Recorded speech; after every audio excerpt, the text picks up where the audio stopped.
အခုသင်မဲ့သင်ခန်းစာကတော့ forces site ထဲမှာ2ရက်ထည့်တဲ့သင်ခန်းစာဖြစ်ပါတယ်ပထမဦးဆုံးပုံကိုဖွင့်ပေးပါမယ်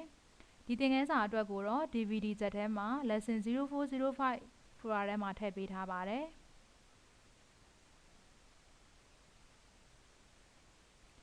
ပုံကို down လိုက်ချိုးမယ်ဆိုရင်တော့ width နဲ့ height မှာ width မှာ3ရိုက်ထည့်ပြီးတော့ height မှာ4ရိုက်ထည့်ပေးရမှာဖြစ်ပါတယ်တကယ်လို့ပုံကအလျားလိုက်ဖြစ်နေမယ်ဆိုရင်တော့ width မှာ4ရိုက်ထည့်ပြီးတော့ height မှာ3ရိုက်ထည့်ပေးရမှာဖြစ်ပါတယ်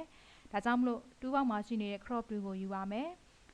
ဒီပုံမှာတော့ down line ဖြစ်တဲ့အတွက်ကြောင့်မလို့ width မှာ3 height မှာ4ကိုရိုက်ထည့်ပေးပါမယ် resolution ကတော့300 pixel inch ကိုပဲရွေးထားပါမယ် crop နဲ့စိုက်ချိုးလိုက်ပါမယ်ဒီပုံမှာတော့ပထမသင်ခန်းစာလိုမျိုး frame မထည့်ပြတော့ဘဲနဲ့အနားသားလေးတွေကိုမြင်းလေးတွေနဲ့ပဲထည့်ပြီးတော့ပြပါတော့မယ် select ထဲမှာရှိနေတဲ့ all ကိုနှိပ်ပါမယ် edit မှာရှိနေတဲ့ stroke ကိုနှိပ်ပါဒီ stroke ရဲ့ width မှာတော့လိုချင်တဲ့ stroke အရွယ်အစားကိုရိုက်ထည့်ပေးပါ color မှာလည်းလိုချင်တဲ့ color အရွယ်အစားကိုရိုက်ထည့်ပေးပါမယ်ဒီမှာတော့အနက်ရောင်နဲ့ဘေးကိုမြင်းပတ်ကြည့်ပါမယ် location မှာ inside ထားပါမယ် ok ကိုနှိပ်ပါမယ်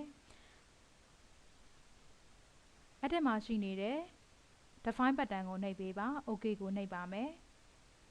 ဒီပုံကို forces ထဲမှာထည့်ထုတ်မဲ့အတွက်ကြောင့်မလို့ forces site ကိုအရင်ဦးဆုံးယူပေးပါဒီမှာပြောချင်တာကတော့ပထမတော့က 4s site တုန်းက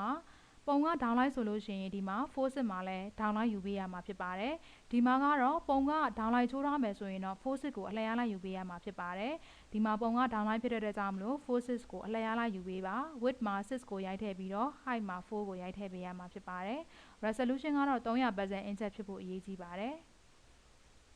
လိုချင်တဲ့ဆောင်ရွက်ရပြီဆိုရင်တော့ edit မှာရှိနေတဲ့ define button ကိုနှိပ်ပေးပါ edit မှာရှိနေတဲ့ fill ကိုနှိပ်ပေးပါ use မှာ button ကိုရွေးပါမယ် custom button မှာလိုချင်တဲ့ပုံလေးကိုတစ်ချက်နှိပ်ပါ ok ကိုနှိပ်ပါမယ်ဒါဆိုလို့ရှိရင်တော့ forces ထဲမှာပုံ2ပုံရပြီဖြစ်ပါတယ်